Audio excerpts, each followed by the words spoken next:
Hello everyone, welcome to पवन वाग academy. I am Ankita और आज के क्लास में हम लोग देखेंगे आपका नेक्स्ट वाला पार्ट इस मॉडर्न पीरियोडिक टेबल वाले चैप्टर का। तो लास्ट वाले क्लासेस में हम लोगों ने जो कवर किया था वो देखा था कि लैंथेनाइट सीरीज़ क्या होती है, एक्टिनाइट सीरीज़ क्या होती है। इस पॉइंट पे हम लोगों ने एंड किया था लास्ट वाले क्लास में। और आज के क्लास में उसी के कंटिन्यूशन में हम लोग देखेंगे पीरियोडिक प्रॉपर्टीज़ को। जैसे कि मैंने आपको पहले बताया था प्रीवियस वाले क्लासेस में इस चैप्टर के कि जो आपका मॉडर्न पीरियोडिक टेबल है, इसमें आपको पीरियोडिक टेबल तो पूरा का पूरा स्टडी करना ही है। Also at the same time आप लोगों को यहाँ पे सारी की सारी पीरियोडिक प्रॉपर्टीज़ भी पढ़नी है। मतलब वो सारी प्रॉपर्टीज़ जो एसोसिएटेड है इस पर्टिकुलर टेबल से, वो भी हम लोगों को इसी चैप्टर के अंदर में स्टडी करना है। ठीक है, तो चलिए देखेंगे पीरियोडिक प्रॉपर्टीज़ को। एक्चुअली जो पीरियोडिक प्रॉपर्टीज़ है वो बहुत ज़्यादा इंपॉर्टेंट होती है। इनका रोल आपको डायरेक्ट तो भी पढ़ना है ही, लेकिन साथ ही साथ जो भी आपके कमिंग चैप्टर्स रहेंगे वहाँ पे पीरियोडिक प्रॉपर्टीज़ का इनडायरेक्ट यूज़ हमेशा आएगा। हर जगह पे जो भी आप कंसेप्ट लगाओगे वहाँ पे आपको पीरियोडिक प्रॉपर्टीज़ का कंसेप्ट लगेगा ही लगेगा। तो चलिए ज़्यादा टाइम वेस्ट किए बिना देखेंगे पीरियोडिक प्रॉपर्टीज़ को। अब अगर मैं बात करती हूँ पीरियोडिक प्रॉपर्टीज़ की, तो पीरियोडिक प्रॉपर्टीज़ में भी कैसा है ना, आपके अलग अलग टाइप्स है। मतलब पीरियोडिक प्रॉपर्टीज़ एलिमेंटल स्टेट में भी हो सकती है, एटॉमिक स्टेट में भी हो सकती है, केमिकल रिएक्टिविटी के टर्म्स में भी हो सकती है। तो पीरियोडिक प्रॉपर्टीज़ को तो मुझे स्टडी करना ही है, लेकिन उससे पहले मुझे देखना पड़ेगा कि मैं किस बेसिस पे वो पीरियोडिक प्रॉपर्टीज़ को स्टडी कर रही हूँ। तो सबसे पहले हम लोग एक लंबा सा क्लासिफिकेशन का टेबल देख लेते हैं, जिसमें सारी की सारी पीरियोडिक प्रॉपर्टीज़ मैं एक टैबुलर फॉर्म में आपके सामने प्रेजेंट कर दूंगी। एक बार ये टैबुलर प्रेजेंटेशन आपके सामने आ गया तो बस फिर सारी चीज़ें एकदम क्लियर कट हो जाएगी कि कौन सी प्रॉपर्टीज़ कौन से केस के अंदर में आती है। फिर हम लोग साइड बाय साइड सबकी स्टडी कर लेंगे। तो चलिए ज़्यादा टाइम वेस्ट किए बिना देखेंगे उस पर्टिकुलर चार्ट को सबसे पहले, जो टेक्स्ट बुक में नहीं दिया है। तो हेडिंग है आपका पीरियोडिक प्रॉपर्टीज़।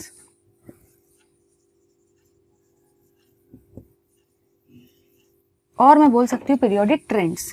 पीरियोडिक प्रॉपर्टीज़ को आप लोग पीरियोडिक ट्रेंड्स भी बोल सकते हो।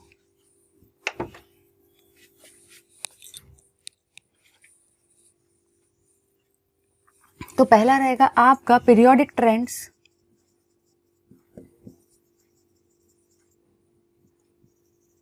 इन एलिमेंटल प्रॉपर्टीज। सबसे पहला रहेगा periodic trends in elemental properties. जैसे कि मैं अभी आपको बोल रही हूँ कि ये एक टेबुलर फॉर्म है, तो अभी मैं आपको सारा का सारा एक्सप्लेनेशन नहीं देने वाली हूँ। सिस्टमैटिकली साइमल्टेनियसली हम लोग सारी चीज़ों को अच्छे से एकदम समझेंगे, कंसेप्चुअली समझेंगे चीज़ों को, क्योंकि कंसेप्ट समझना बहुत ज़्यादा ज़रूरी है। लेकिन एक टैबुलर फॉर्म में पहले डेटा अपने पास ले लेते हैं, ठीक है। उसके बाद में नेक्स्ट रहेगा आपका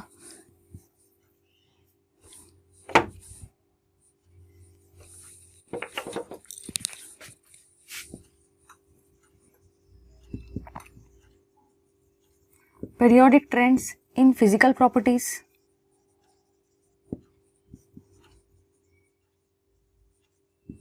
और थर्ड रहेगा आपका periodic trends in chemical properties और केमिकल रिएक्टिविटी।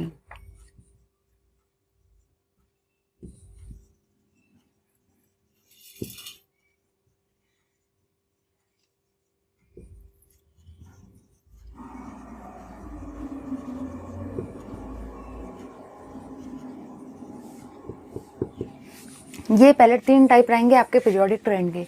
तो देखो पीरियोडिक ट्रेंड तो हर किसी में आ रहा है, लेकिन आप देखो प्रॉपर्टीज कौन सी है। पहले केस में आपकी प्रॉपर्टीज है एलिमेंटल वाली, सेकंड केस में आपकी प्रॉपर्टी है फिजिकल वाली, और थर्ड केस में आपकी जो प्रॉपर्टी है वो केमिकल प्रॉपर्टी है। इसी का मतलब वो केमिकल रिएक्टिविटी है, ठीक है। अब जो आपका पीरियोडिक ट्रेंड्स है इन द एलिमेंटल प्रॉपर्टीज, इसमें हम लोग क्या क्या पढ़ने वाले वो भी देख लेते हैं। पीरियोडिक ट्रेंड इन एलिमेंटल प्रॉपर्टीज में हम लोग जो पहली चीज स्टडी करेंगे वो रहेगा आपका इफेक्टिव न्यूक्लियर चार्ज। इसके केस में आपका सबसे पहले जो आएगा वो रहेगा इफेक्टिव न्यूक्लियर चार्ज, और इफेक्टिव न्यूक्लियर चार्ज को ही हम लोग कहते हैं ENC, है ना। इफेक्टिव न्यूक्लियर चार्ज, टेंशन मतलब सब आने वाला है, सब देखेंगे, ट्रेंड्स को भी देखेंगे, वेरिएशंस को भी देखेंगे, सारी चीज़ें डिस्कस करेंगे। लेकिन एक क्लासिफिकेशन पहले हो जाए। इफेक्टिव न्यूक्लियर चार्ज के बाद में ही आपका यहाँ पे आएगा स्क्रीनिंग इफेक्ट।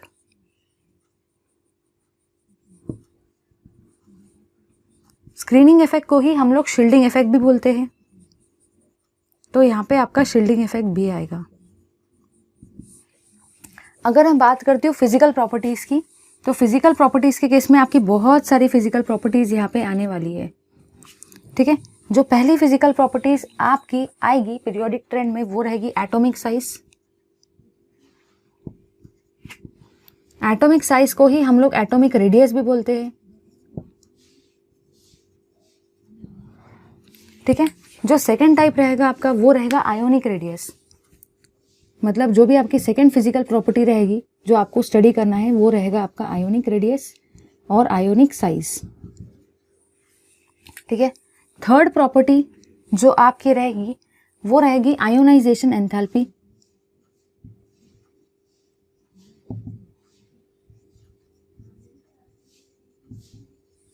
ठीक है, फोर्थ प्रॉपर्टी जो हम लोग यहाँ पे डिस्कस करेंगे वो रहेगा आपका इलेक्ट्रॉन गेन एंथैल्पी।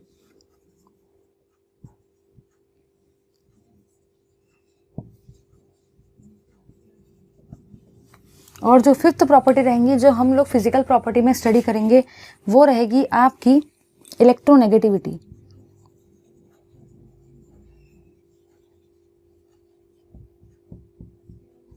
इतनी सारी चीजें हम लोगों को फिजिकल प्रॉपर्टी में डिस्कस करना है। अगर मैं बात करती हूँ केमिकल प्रॉपर्टी में, तो केमिकल प्रॉपर्टी में कौन सी प्रॉपर्टी आएंगी वो भी देख लेते हैं हम लोग।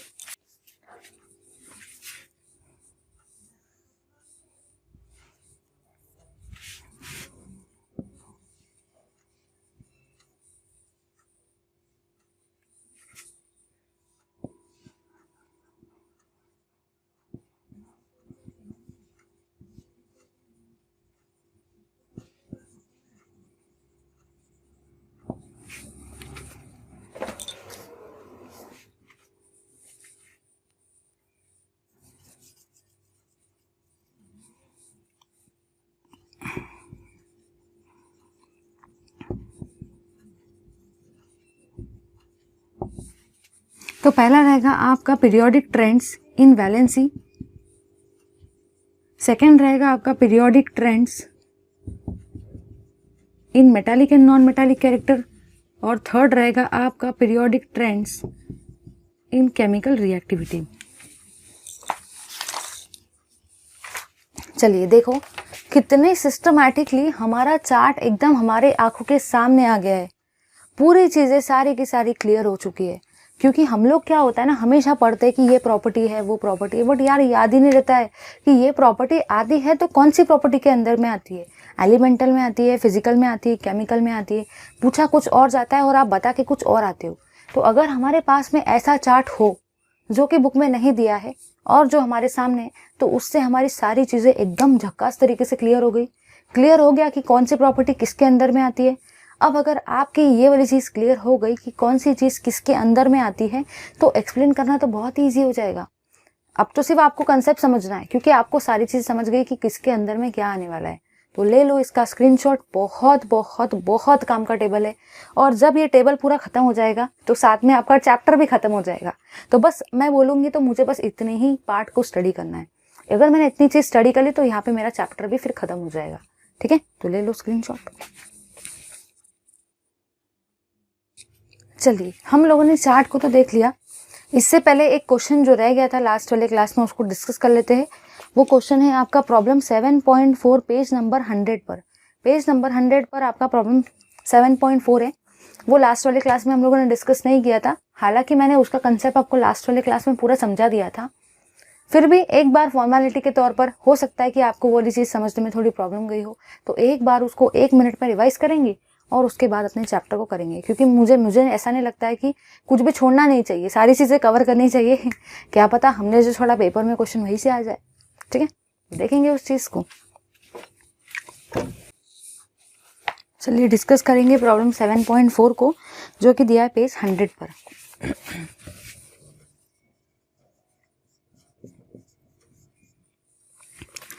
Chlorides of 2 metals are common laboratory chemicals and both are colourless. उसने बताया है कि क्लोराइड जो है दोनों के दोनों मेटल के वो कलरलेस है। One of the metal react vigorously with water. वो बोल रहा है कि जो एक मेटल है, जब उसके अंदर में मैंने पानी डाला तो मेरा जो रिएक्शन है वो बहुत ज़्यादा विगरस है। Reaction is vigorous. विगरस का मतलब मैं बोल सकती हूँ बहुत ज़्यादा फास्ट मेरी रिएक्शन हो रही है।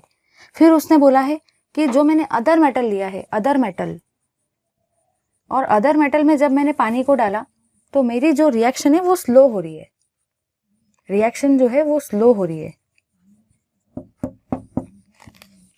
ठीक है, अब वो आपको बोल रहा है कि place the metal in the appropriate block, मतलब वो आपको पूछ रहा है कि बताइए भाई ये वाला मेटल कौन सा हो सकता है। मतलब वो आपको मेटल का नाम नहीं पूछ रहा है कौन सा होगा, वो आपको बस इतना पूछ रहा है कि ये मेटल जो है वो कौन से ब्लॉक का होगा, ये मेटल जो है वो कौन से ब्लॉक का होगा, बस वो आपको इतना ही पूछ रहा है। लेकिन उसने एक चीज़ जो बताई है वो ये है कि यहाँ पे जो रिएक्शन है, जब उसके अंदर में पानी डाला तो बहुत जल्दी हो रही है, यहाँ पे जो रिएक्शन है उसको टाइम लग रहा है।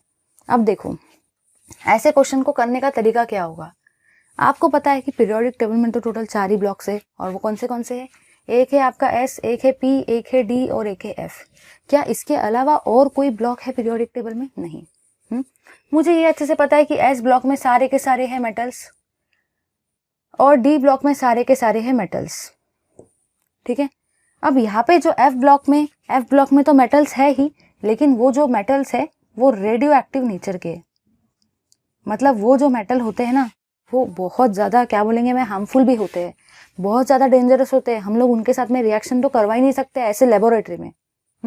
ऐसा नहीं है कि रिएक्शन होंगी ही नहीं, रिएक्शन होंगी एफ ब्लॉक के साथ में भी, क्योंकि भाई वो भी तो मेटल्स है ना, लेकिन वो कैसे नेचर के हैं, रेडियो एक्टिव नेचर के। सारे नहीं बट कुछ तो है।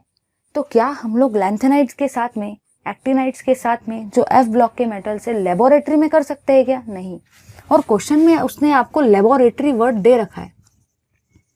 लेबोरेटरी का मतलब ये हुआ कि वो अपने केमिकल लैब की बात कर रहा है, जो आपकी केमिस्ट्री की लैब होगी ना, आपने देखा होगा 11th-12th में, वो लेबोरेटरी की बात कर रहा है।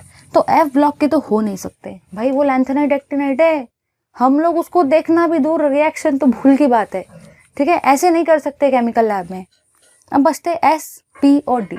अब जैसे कि मैंने आपको बताया था कि पी में तो तीनों आते हैं, मेटल भी आते हैं, मेटलॉइड भी आते हैं और नॉन मेटल भी आते हैं।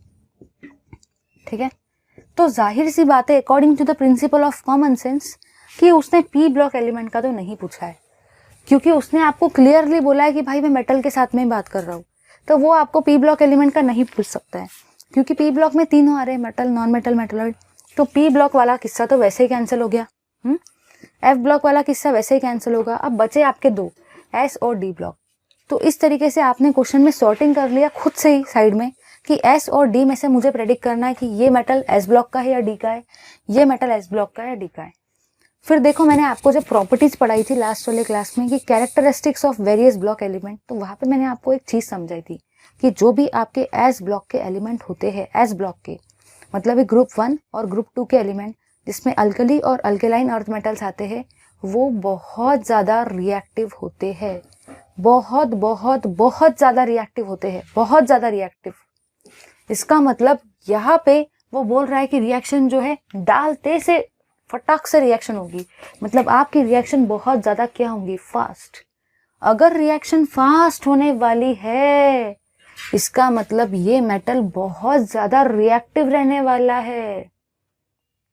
इसी का मतलब ये वाला जो मेटल है ये आपके एस ब्लॉक का रहेगा। Metal belongs to S block.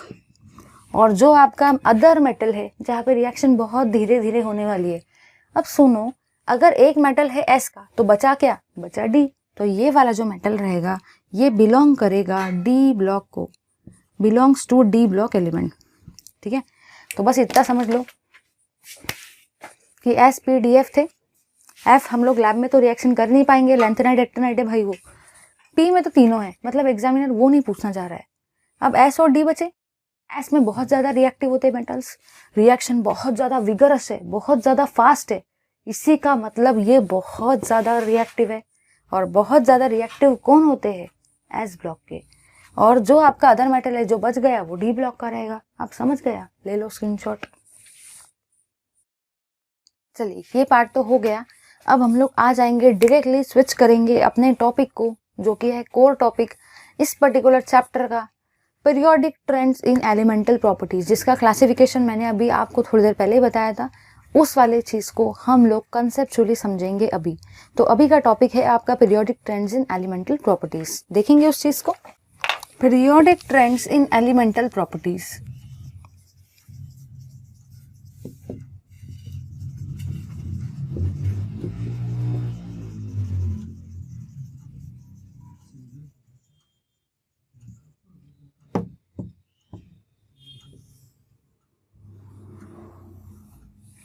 चलिए देखेंगे इस चीज़ को।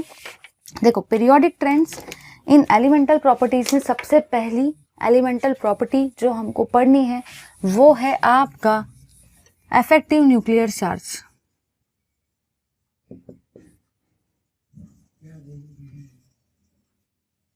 अफेक्टिव न्यूक्लियर चार्ज में ही आता है आपका ENC। इसी को हम लोग Z अफेक्टिव भी बोलते हैं। ठीक है, तो हम लोग ने पहले ये देखा कि सबसे पहली प्रॉपर्टी जो थी उस चार्ट के according periodic trends in elemental properties थी। उसमें जो सबसे पहली प्रॉपर्टी जो हम लोगों को देखनी है वो है आपकी अफेक्टिव न्यूक्लियर चार्ज, जिसे को हम लोग ENC भी बोलते हैं और Z अफेक्टिव भी बोलते हैं। अब दिमाग में क्वेश्चन ये आता है कि यार मैंने अभी तक न्यूक्लियर चार्ज तो पढ़ा है, बट ये अफेक्टिव न्यूक्लियर चार्ज क्या है और इसके सामने अफेक्टिव वर्ड क्यों आया है। दिमाग में तो क्वेश्चन आता है ना। तो देखेंगे कि इसके सामने अफेक्टिव वर्ड क्यों आया और न्यूक्लियर चार्ज और इफेक्टिव न्यूक्लियर चार्ज एक दूसरे से डिफरेंट है या नहीं है, और अगर डिफरेंट है तो कैसे डिफरेंट है, देखेंगे इस चीज को। चलिए, सबसे पहली चीज जो है आपने बचपन से लेके अभी तक पढ़ा होगा कि एटम होता है, एटम के अंदर में न्यूक्लियस होता है, न्यूक्लियस के आजू बाजू में ऑर्बिटल्स में इलेक्ट्रॉन सराउंड करते हैं, मूव करते हैं, वो सारी चीजें स्ट्रक्चर ऑफ एटम में भी तो भर भर के पढ़ी सारी चीजें। देखेंगे इस चीज को। सबसे पहली चीज जो है वो ये है कि सपोज अगर ये है मेरा न्यूक्लियस और ये है मेरे अलग अलग शेल, सब शेल उसी में आ गए, और इसी को मैं ऑर्बिटल भी बोल सकती हूँ। ठीक है, अब यहाँ पे है ना, यहाँ पे बहुत सारे इलेक्ट्रॉन्स भी है मेरे, यहाँ पे भी कुछ इलेक्ट्रॉन्स है और यहाँ पे भी कुछ इलेक्ट्रॉन्स है। ठीक है, अब जो काम की चीज जो है वो ये है कि न्यूक्लियस जो होता है उसके ऊपर में प्लस चार्ज होता है और इलेक्ट्रॉन्स के ऊपर में माइनस चार्ज है। बचपन से पढ़ते आए हैं कि प्लस और माइनस के बीच में हमेशा क्या होता है, प्लस और माइनस के बीच में हमेशा आपका अट्रैक्शन होता है। प्लस जो होता है वो माइनस को अपनी तरफ हमेशा अट्रैक्ट करता है। ठीक है, बट अगर मैं बात करूं माइनस और माइनस के बीच में, ये दोनों क्या हो गए, सेम, तो इनके बीच में क्या होगा, इनके बीच में हमेशा रिपल्शन होगा। तो काम की चीज जो मुझे कहना है वो ये है कि जब मैं एक लेती हूँ प्लस, एक लेती हूँ माइनस, तो ये दोनों अपोजिट है और अपोजिट के बीच में हमेशा क्या होता है, अट्रैक्शन। बट अगर मैं बात करती हूँ माइनस और माइनस, तो ये दोनों है आपके सेम, और जब भी चीजें सेम आ जाती है तो उनके बीच में क्या होता है, रिपल्शन, और दोनों चार्ज अगर डिफरेंट है तो आपका अट्रैक्शन होगा। ठीक है, अब क्या होगा ना, न्यूक्लियस तो हमेशा हर किसी को इलेक्ट्रॉन को अट्रैक्ट करेगा, हर एक न्यूक्लियस एक एक इलेक्ट्रॉन को अट्रैक्ट करेगा, सारे के सारे इलेक्ट्रॉन्स को, मतलब आजू बाजू वाले सारे इलेक्ट्रॉन न्यूक्लियस की तरफ अट्रैक्ट हो गए, क्योंकि इलेक्ट्रॉन्स के ऊपर में कौन सा चार्ज है, नेगेटिव चार्ज। न्यूक्लियस के ऊपर में कौन सा चार्ज है, पॉजिटिव चार्ज। ये आपने बचपन से पढ़ा होगा और स्कूल डेज में पढ़ा होगा कि न्यूक्लियस अट्रैक्ट करेगा। ठीक है, तो ये जो न्यूक्लियस का चार्ज है ये हुआ आपका न्यूक्लियर चार्ज, मतलब जो भी न्यूक्लियस है वो अट्रैक्ट करता है इलेक्ट्रॉन को, and that is called as nuclear charge. तो चलिए हम लोग उसको भी देख लेंगे। अब क्या होगा ना, अब यहाँ पे तो मुझे अफेक्टिव न्यूक्लियर चार्ज पढ़ना है। न्यूक्लियर चार्ज तो चलो मुझे समझ गया कि जो भी न्यूक्लियस के ऊपर चार्ज है, न्यूक्लियस इलेक्ट्रॉन को अपनी तरफ खींचेगा, वो रहेगा उसका न्यूक्लियर चार्ज। बट इस अफेक्टिव न्यूक्लियर चार्ज का क्या, तो अब उसको देखने का है। देखो अब क्या होगा ना, साथ साथ अगर आप ध्यान देते हो तो ये इलेक्ट्रॉन और ये इलेक्ट्रॉन के बीच में क्या होगा, रिपल्शन। ये इलेक्ट्रॉन और ये इलेक्ट्रॉन के बीच में भी क्या होगा, रिपल्शन। ये इलेक्ट्रॉन और ये इलेक्ट्रॉन के बीच में भी क्या होगा, रिपल्शन, है ना। साथ ही साथ देखो ये इलेक्ट्रॉन के बीच में भी रिपल्शन। मतलब कहना जो मुझे है वो ये है कि भले ये प्लस वाला चार्ज हर नेगेटिव चार्ज को अपनी तरफ अट्रैक्ट करेगा, लेकिन जब ये दो नेगेटिव चार्ज आसपास में आएंगे तो ये तो एक दूसरे को रिपेल करेंगे ना, क्योंकि इनका चार्ज तो सेम है ना। सिमिलरली आप देखो ये दोनों को, इनका भी तो चार्ज सेम है ना।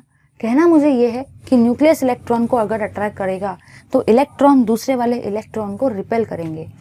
ठीक है, अब क्या होगा, अब काम की बात जो है वो ये है कि अगर nucleus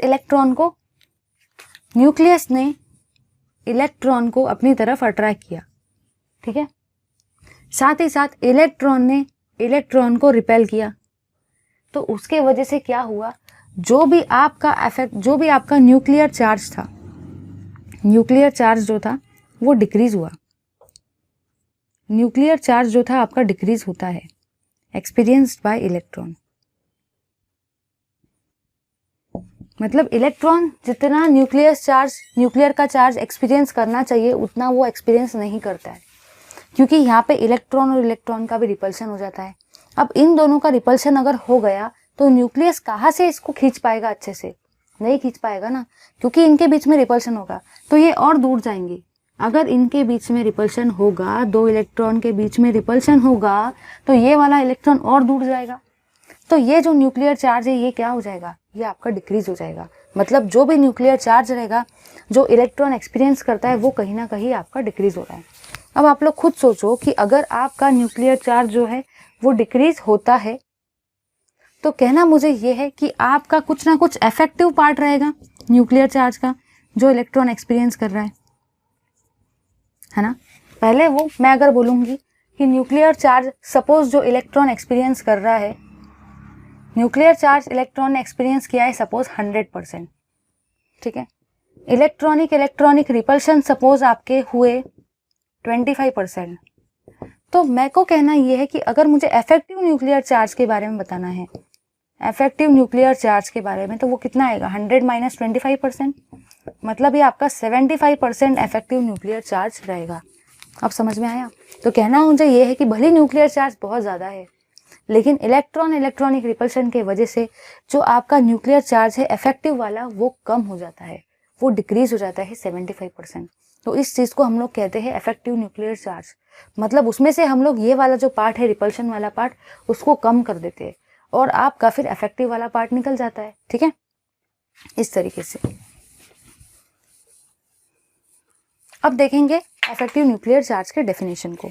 the net nuclear charge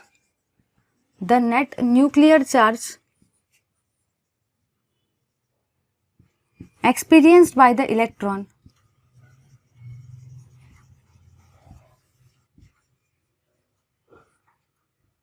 is called as effective nuclear charge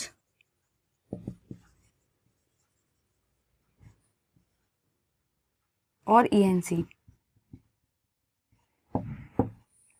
I hope सबको ये बेस्ट तरीके से समझ गया है कि जो भी आपका नेट न्यूक्लियर चार्ज रहेगा, देखो यहाँ पे नेट वर्ड को बहुत ज़्यादा इंपॉर्टेंट समझना है, क्योंकि नेट मतलब उसने आपको टोटल बता दिया वो रिपल्सन को हटा करके। तो नेट न्यूक्लियर चार्ज कि कितना actually nuclear charge electron experience करेगा, वो रहेगा आपका net nuclear charge experience by the electron is called as effective nuclear charge.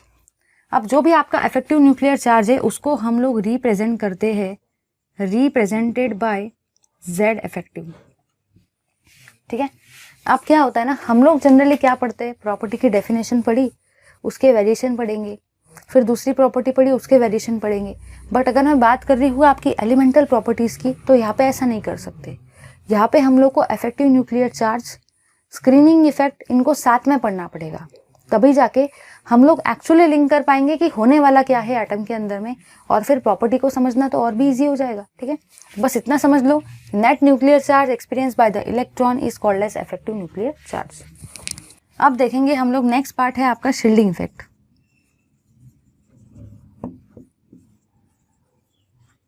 पहले मैं डेफिनेशन लिख देती हूँ, फिर आपको समझा के देती हूँ। The effect of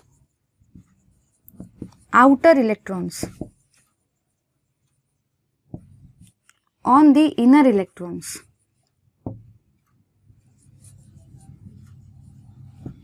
which results in shielding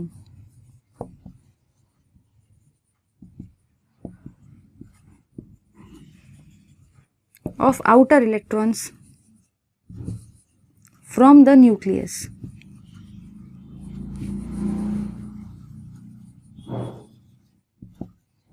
is called as shielding effect।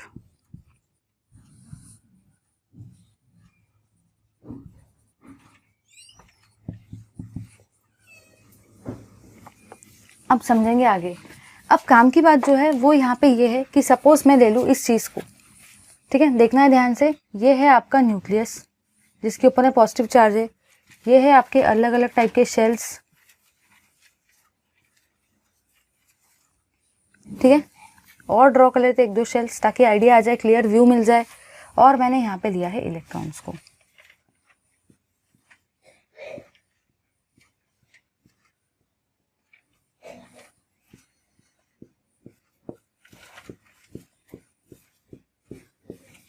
ऐसे रैंडमली इलेक्ट्रॉन्स को ड्रॉ कर लिया है। अब मुझे आगे समझना है, तो आगे जो काम की बात है वो यहाँ पे ये है, आगे जो काम की बात है वो यहाँ पे ये है कि ये है आपके आउटर इलेक्ट्रॉन्स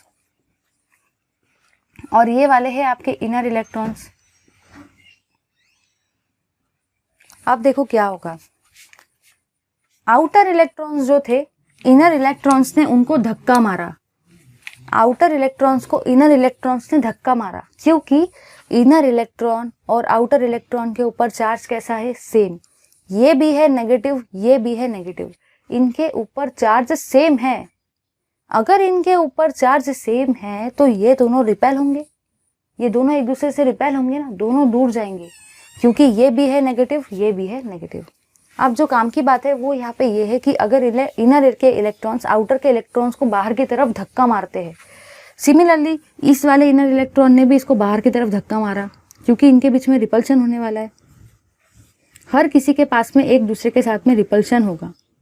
अब देखो क्या होगा, अगर ये दूर जाते हैं, इसका मतलब यहाँ पे ये हुआ, अगर ये इलेक्ट्रॉन यहाँ से यहाँ चले गया, ठीक है, तो न्यूक्लियस जो है वो इस इलेक्ट्रॉन को अपनी तरफ अट्रैक्ट नहीं कर पाएगा, न्यूक्लियस इस इलेक्ट्रॉन को अपनी तरफ अट्रैक्ट नहीं कर पाएगा, क्योंकि ये वाला इलेक्ट्रॉन अब दूर जा चुका है, ठीक है।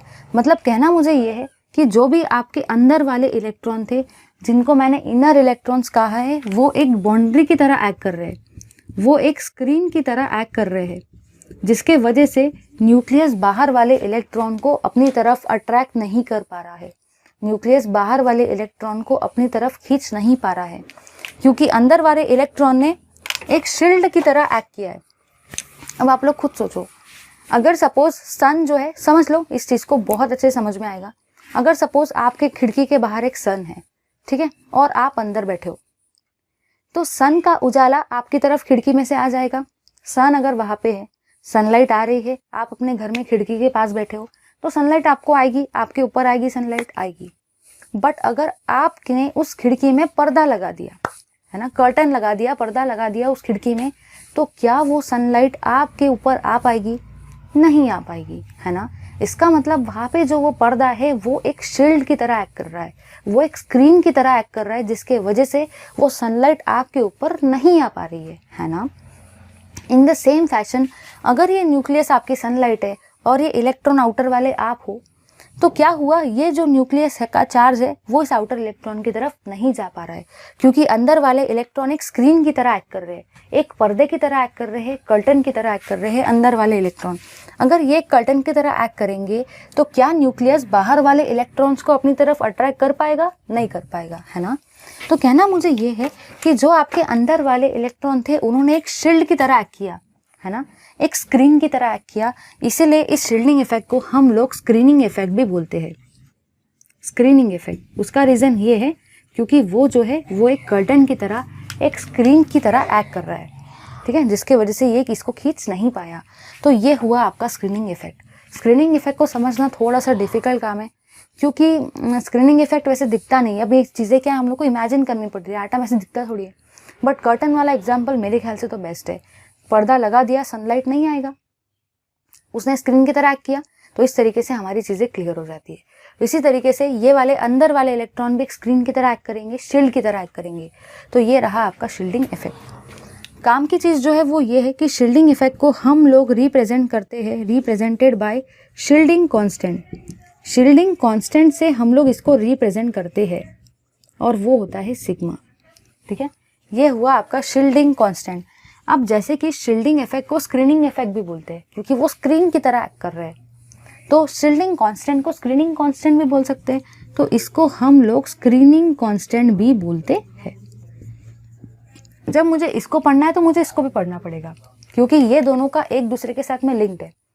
इफेक्टिव न्यूक्लियर चार्ज मतलब वो न्यूक्लियर चार्ज, नेट वाला न्यूक्लियर चार्ज जो असली में आउटर इलेक्ट्रॉन एक्सपीरियंस करता है। बट ऐसा क्यों हुआ?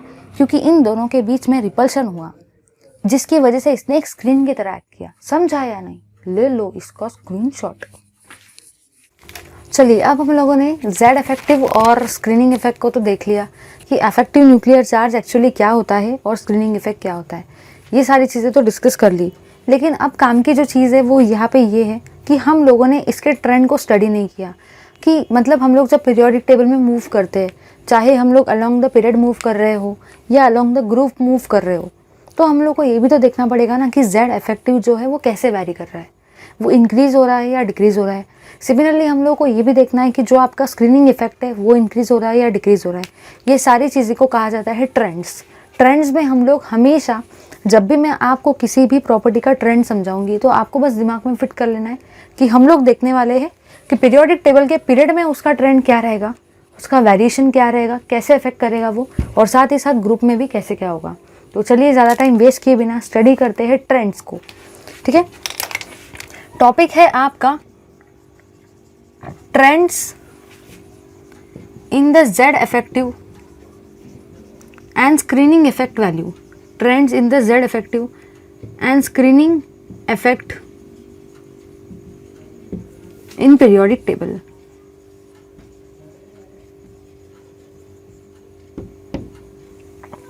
मतलब हम लोग को पीरियोडिक टेबल के अंदर में देखने का है कि ये किस तरीके से अफेक्ट होगा। चलिए देखेंगे इस चीज़ को।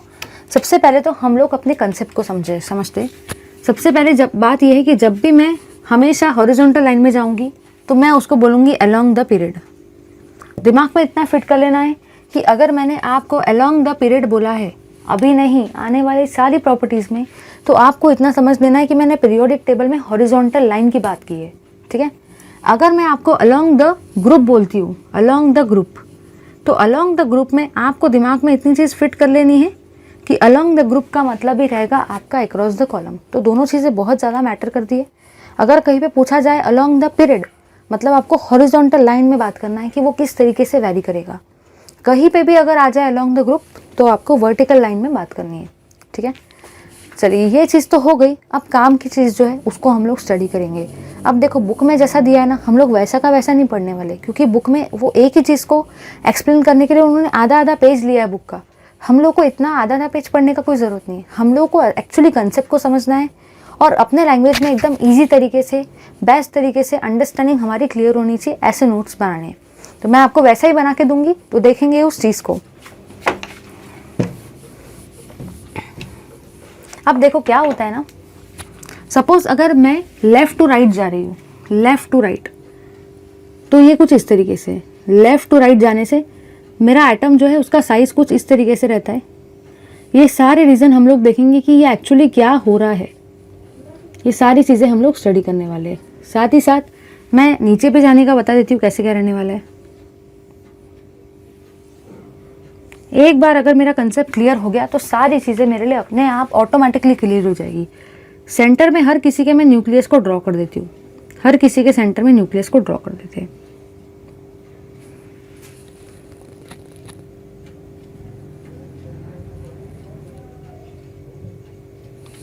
चलिए, न्यूक्लियस तो मैंने ड्रॉ कर दिया। अब काम की बात जो है वो यहाँ पे ये है कि सपोज अगर फर्स्ट वाले एटम में सपोज 2 शेल है, फर्स्ट वाले एटम में सबको 2 शेल दिख रहे हैं। न्यूक्लियस के बाजू में देखो, ये है आपका न्यूक्लियस, न्यूक्लियस के बाजू में टोटल आपके 2 शेल है। तो फर्स्ट वाले एटम में आपके 2 शेल है। जब मैं सेकंड वाले एटम में मूव कर रही हूँ ना, अलोंग द पीरियड, इतनी दिमाग में चीज़ फिट कर लो, हम लोग अलोंग द पीरियड की बात कर रहे हैं। ये रहा आपका along the period, along period. तो अलोंग पीरियड में मैंने यहाँ पे क्या ऑब्जर्व किया कि सेकंड वाले एटम में भी मेरे 2 ही शेल है, थर्ड वाले एटम में भी मेरे 2 ही शेल है, और फोर्थ वाले एटम में ही मेरे 2 शेल है। मतलब क्या मेरे शेल का नंबर चेंज हुआ? नहीं। यहाँ पे जितने शेल थे यहाँ पे भी उतने ही हैं, यहाँ पे भी उतने ही हैं, यहाँ पे भी उतने ही हैं। चारों के चारों केसेस में मेरे नंबर ऑफ शेल्स कैसे है? सेम। बट अगर मैं बात करूँ इसी के केस में, मतलब अलोंग द पीरियड के केस में, मतलब हॉरिजॉन्टल रो के केस में, तो यहाँ पे मैंने ये जाना कि जब मैं लेफ़्ट टू राइट जाती हूँ तो मेरा न्यूक्लियस चार्ज जो है ना वो +1 से बढ़ जाता है। सपोज़ अगर मेरा यहाँ पे न्यूक्लियर चार्ज है 1, तो यहाँ पे हो जाएगा 2, यहाँ पे हो जाएगा 3 और यहाँ पे हो जाएगा 4। मतलब मेरा जो न्यूक्लियर चार्ज था जब भी मैं लेफ़्ट टू राइट गई तो वो +1 से क्या हुआ, इंक्रीज़ हुआ। सपोज़ अगर यहाँ पे न्यूक्लियर चार्ज 1 था, यहाँ पे न्यूक्लियर चार्ज 2 था, यहाँ पे 3 था, यहाँ पे 4 था, मतलब न्यूक्लियर चार्ज जो है वो +1 से मेरा बढ़ते गया अलॉन्ग द पीरियड। ठीक है। सेकेंड चीज़ जो है वो यहाँ पे जो है वो ये है कि सपोज़ अगर यहाँ पे इलेक्ट्रॉन है 1, यहाँ पे इलेक्ट्रॉन आ गए 2, यहाँ पे इलेक्ट्रॉन आ गए 3 और यहाँ पे इलेक्ट्रॉन आ गए 4। ठीक है। यहाँ पे जो भी इलेक्ट्रॉन आए वो सारे के सारे सेम शेल में आए। मतलब मैंने यहाँ पे ये ऑब्जर्व किया अलोंग पीरियड। अगर मैं बात करती हूँ अलोंग दी पीरियड में अगर मैंने बात की है, ठीक है, पीरियड में अगर मैं बात कर रही हूँ लेफ़्ट टू राइट जाने से, तो मेरा जो भी न्यूक्लियर चार्ज है, न्यूक्लियर चार्ज वो इंक्रीज़ हो रहा है, इंक्रीजेस बाय +1 नंबर। ठीक है। लेफ़्ट टू राइट जाने से न्यूक्लियर चार्ज जो है वो +1 डिजिट से बढ़ रहा है। यहाँ पे 1 था, यहाँ पे 2 था, यहाँ पे 3 था, यहाँ पे 4 था। ठीक है। साथ ही साथ along the period and also the electrons are added, electrons are added to the same shell. Electrons जो है वो आपके सेम शेल में ही ऐड होते जा रहे हैं। जैसे कि यहाँ पे भी इस शेल में ऐड हुए, यहाँ पे भी इसी शेल में हुए, यहाँ पे भी इसी शेल में और यहाँ पे भी इसी शेल में। ठीक है। तो लास्ट पॉइंट जो आपको कवर अप करना है, मतलब याद रखना है, वो ये है, ओवरऑल तरीके से बोलूँ तो पीरियड में जाने से, क्योंकि ये अगर नहीं समझेगा पूरे आने वाले कुछ भी प्रॉपर्टीज नहीं समझेगी, इसलिए मैं डिटेल बता रही हूँ। लेफ़्ट टू राइट जाने से क्या देखा मैंने यहाँ पे, ये जानना कि न्यूक्लियर चार्ज जो है वो +1 से बढ़ते गया। इलेक्ट्रॉन्स जो है वो सेम शेल में ऐड होते गए, क्योंकि शेल कैसे है, सेम ही है। जितने शेल इसमें थे उतने ही शेल इसमें है, उतने ही इसमें, इसलिए इलेक्ट्रॉन सेम शेल में ऐड हुए। ठीक है। अब क्या हुआ, अब यहाँ पे ये हुआ, सो Z इफेक्टिव जो रहेगा, मतलब जो भी आपका इफेक्टिव न्यूक्लियर चार्ज रहेगा वो इंक्रीज होगा, इंक्रीजेस अलोंग द पीरियड। मतलब आपका इफेक्टिव न्यूक्लियर चार्ज जो है वो इंक्रीज होगा अलोंग द पीरियड। ठीक है। अब अगर मैं बात करती हूँ सेकेंड पॉइंट की, अलोंग द ग्रुप। अब मुझे ग्रुप में जाना है। जैसे कि मैंने आपको समझाया था कि जब भी मैं पीरियड की बात करूँगी मतलब मैं हॉरिजॉन्टल रो की बात कर रही हूँ, और जब भी मैं ग्रुप की बात करूँगी मतलब भी मैं वर्टिकल कॉलम की बात कर रही हूँ। ये हुआ आपका अलोंग द ग्रुप। ठीक है। अलोंग द ग्रुप की बात कर रहे हैं, तो अलोंग द ग्रुप में क्या हो रहा है, अलोंग द ग्रुप में यहाँ पे ये हो रहा है कि यहाँ पे 2 शेल थे, अब यहाँ पे आपके 3 शेल हो गए।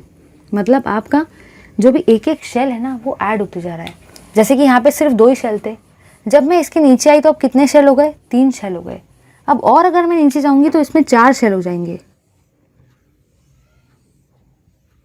इस तरीके से। तो यहाँ पे मैंने क्या जाना, यहाँ पे मैंने ये जाना कि जो भी मेरे शेल थे उनका नंबर जो है वो बढ़ते गया। यहाँ पे मेरे 2 ही शेल थे, यहाँ पे 3 शेल थे और यहाँ पे 4 शेल थे। तो इसका मतलब मैंने यहाँ पे ये जाना कि along the group the shells are added. Shell add होते जा रहे हैं। अगर शेल ऐड होते जाते हैं तो जो भी आपका इलेक्ट्रॉन्स है, सपोज अगर मैं बात करूँगी यहाँ पे इलेक्ट्रॉन की, यहाँ पे इसको, इस इलेक्ट्रॉन को लेंगे और यहाँ पे ये, तो मैंने यहाँ पे क्या देखा कि ये इलेक्ट्रॉन और ये न्यूक्लियस का डिस्टेंस कैसा है, बहुत ज़्यादा कम। मतलब ये न्यूक्लियस इस इलेक्ट्रॉन को बहुत इजीली अपनी तरफ खींच सकता है। यहाँ पे चले जाए तो यहाँ पे आपने क्या देखा कि ये जो इलेक्ट्रॉन है ये न्यूक्लियस से अब थोड़ा दूर है, क्योंकि एक शेल ऐड हो चुका है जिसके वजह से इसका साइज बढ़ चुका है। तो इलेक्ट्रॉन थोड़ा दूर जा चुका है, जिसके वजह से अब जो अट्रैक्शन है, अब जो चार्ज है वो कैसा हो गया, थोड़ा कम हो गया, इफेक्टिव न्यूक्लियर चार्ज। और नीचे आए तो आपका एक और शेल ऐड हो गया, जिसके वजह से इस न्यूक्लियस से ये इलेक्ट्रॉन बहुत ज़्यादा दूर चले गया। ठीक है। और जो भी इस इलेक्ट्रॉन का इफेक्टिव न्यूक्लियर चार्ज था वो क्या हुआ, और डिक्रीज हुआ। मतलब यहाँ पे मैंने ये जाना कि along the group the shells are added, है ना। अगर आपके शेल एडेड होते हैं सो मैं यहाँ पे ये कहूँगी द आउटर इलेक्ट्रॉन्स, जो भी आपके आउटर इलेक्ट्रॉन्स है in the shell moves away from nucleus, moves away from nucleus. मैं आपको एकदम ईजी लैंग्वेज में बता रही हूँ, बुक के लैंग्वेज में नहीं जा रहे हम लोग, ईजी लैंग्वेज में समझने की कोशिश कर रहे हैं कि पहले यहाँ पे डिस्टेंस कम था, अब डिस्टेंस बढ़ गया, अब डिस्टेंस और ज़्यादा बढ़ गया, ये इलेक्ट्रॉन और ज़्यादा न्यूक्लियस से दूर चले गए, जिसके वजह से जो भी न्यूक्लियर का चार्ज था, मतलब भी इफेक्टिव न्यूक्लियर चार्ज था जो इलेक्ट्रॉन एक्सपीरियंस कर रहा था, वो क्या हुआ, डिक्रीज हुआ। So the effective nuclear charge decreases along group, ये वाली चीज़ यहाँ पे ऑब्जर्व हुई। ठीक है, तो बस दिमाग में फिट कर लेना है। फिट आपको ये करना है कि जब भी मैं लेफ्ट टू राइट जाती हूँ, मतलब जब भी मैं अलोंग द पीरियड जा रही हूँ, तो मेरा जो भी न्यूक्लियर चार्ज है वो +1 से इंक्रीज हो रहा है और इलेक्ट्रॉन सेम शेल में ऐड होते जा रहे हैं। अगर यहाँ पे 2 शेल है तो यहाँ पे भी 2 ही रहेंगे, यहाँ पे भी 2, यहाँ पे भी 2, जिसके वजह से क्या हुआ कि जो भी मेरा इफेक्टिव न्यूक्लियर चार्ज था वो इंक्रीज हुआ। फिर मैंने आपको ये बताया कि अगर मैं अलोंग द ग्रुप जाती हूँ, है ना, मतलब भी अगर मैं वर्टिकल लाइन के बारे में बात कर रही हूँ, तो यहाँ पे मैंने ये जाना कि जो भी मेरा इलेक्ट्रॉन था वो नीचे जाने से दूर दूर जा रहा है। इसका मतलब ये हुआ कि हर स्टेज पे एक एक शेल का एडिशन हो रहा है।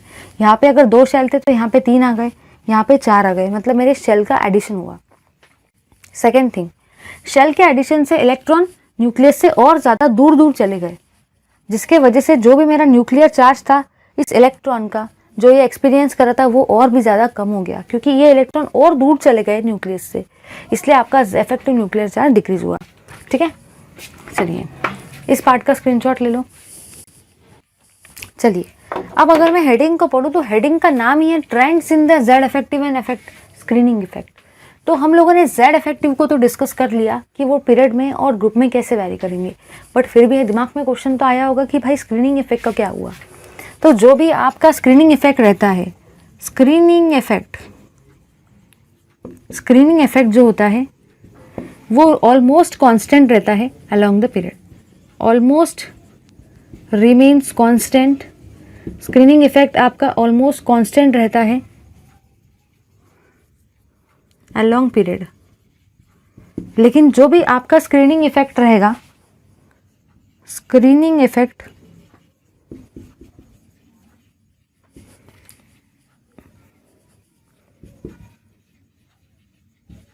Increases down the group. मतलब कहना मुझे ये है कि स्क्रीनिंग इफेक्ट का जो वैल्यू होता है वो अगर मैं पीरियड में बात करूंगी तो वो ऑलमोस्ट सेम रहेगा, क्योंकि खुद ही देखो यहाँ पे भी 2 शेल थे, यहाँ पे भी 2 है, यहाँ पे भी 2 है, यहाँ पे भी 2 है, तो शेल का नंबर तो सेम ही रहा, तो क्या स्क्रीन की तरह इलेक्ट्रॉन एक्ट कर पाएंगे? नहीं एक्ट कर पाएंगे, क्योंकि शेल का नंबर कैसा है, सेम। इसलिए आपका स्क्रीनिंग इफेक्ट का वैल्यू ऑलमोस्ट कैसा है, सेम है, कांस्टेंट है पीरियड में। बट अगर मैं ग्रुप में बात करती हूँ तो नीचे जाने से मेरा एक एक शेल ऐड होते जा रहा है ना, अलोंग द ग्रुप, जिसकी वजह से जो भी मेरा स्क्रीनिंग इफेक्ट का वैल्यू है वो क्या हो रहा है, वो इंक्रीज हो रहा है, क्योंकि एक एक शेल ऐड होते जा रहे हैं नीचे जाने से, है ना। तो ये रहा आपका variation of screening effect and Z effective, जो कि बहुत काम का है। इसका स्क्रीनशॉट ले लो। चलिए अब हम लोगों ने यहाँ पे कंप्लीट कर लिया periodic trends in elemental properties. अब हम लोगों को देखना है periodic trends in physical properties को। तो चलिए ज़्यादा टाइम वेस्ट किए बिना स्टडी करेंगे फिजिकल प्रॉपर्टीज़ में ट्रेंड्स को। तो चलिए देखेंगे periodic trends in physical properties.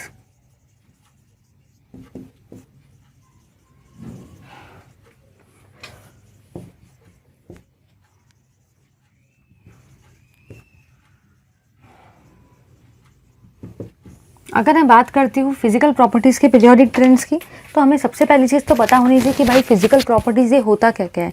तो फिजिकल प्रॉपर्टीज़ में आपका आता है मेल्टिंग पॉइंट, बॉइलिंग पॉइंट, ठीक है। साथ ही साथ मेल्टिंग पॉइंट, बॉइलिंग पॉइंट मतलब जो भी आपका एटॉमिक रेडियस है, आयोनाइजेशन एंथैल्पी है, किसी भी चीज़ की डेंसिटी, ये सारी की सारी आपकी फिजिकल प्रॉपर्टीज़ होती है। सरफेस टेंशन, विस्कोसिटी, जो आपको उस एलिमेंट के बारे में इंफॉर्मेशन देती है, उसकी प्रॉपर्टीज़ को बताती है, उसके फिजिकल स्टेट को बताती है। ये सारी चीज़ें आपकी क्या रहती है, फिजिकल प्रॉपर्टीज़। अब जो फिजिकल प्रॉपर्टी में सबसे पहली प्रॉपर्टी हम लोगों को स्टडी करनी है वो है आपका atomic radius.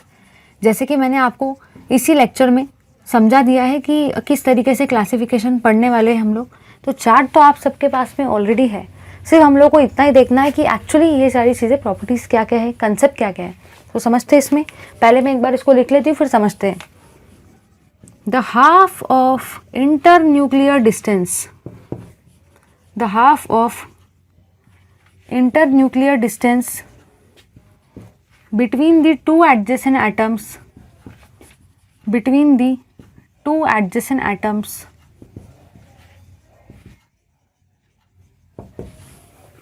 is called as atomic radius, is called as atomic radius.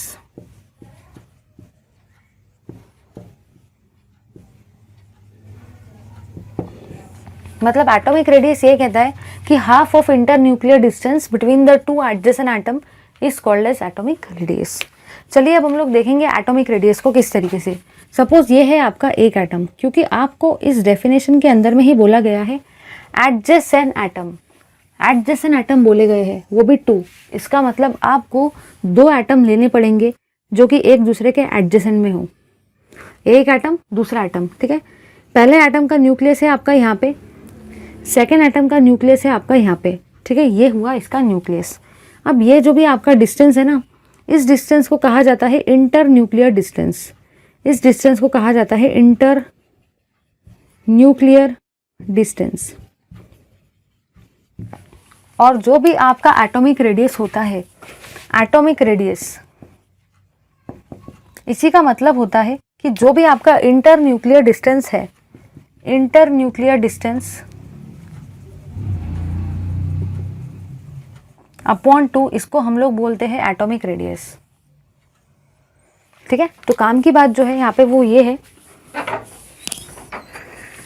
कि जो भी आपका हाफ रहता है इंटर न्यूक्लियर डिस्टेंस का, मतलब इंटर न्यूक्लियर डिस्टेंस का जो भी आधा होता है, जो भी हाफ होता है, उसी को हम लोग रेडियस कहते हैं। ज़्यादा दिमाग में लगाने का, बस इतना याद रखो कि डायमीटर मतलब क्या होता है, ये पूरा, तो रेडियस उसका आधा होता है ना। तो वैसे ही करने का, ये है आपका डिस्टेंस, इसको आप डायमीटर समझ लो, डायमीटर समझ लो और 2 से डिवाइड कर दो, तो आपको क्या मिल जाएगा, रेडियस।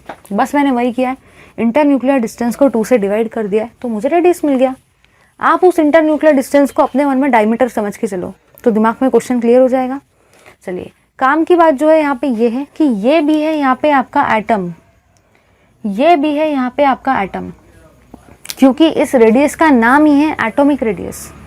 मतलब ये जो रेडियस आप लेने वाले हैं, ये जो डिस्टेंस आप काउंट करने वाले हैं, ये किसके बीच में होने चाहिए, एटम के बीच में, क्योंकि रेडियस का भी नाम क्या है, एटॉमिक रेडियस, ठीक है।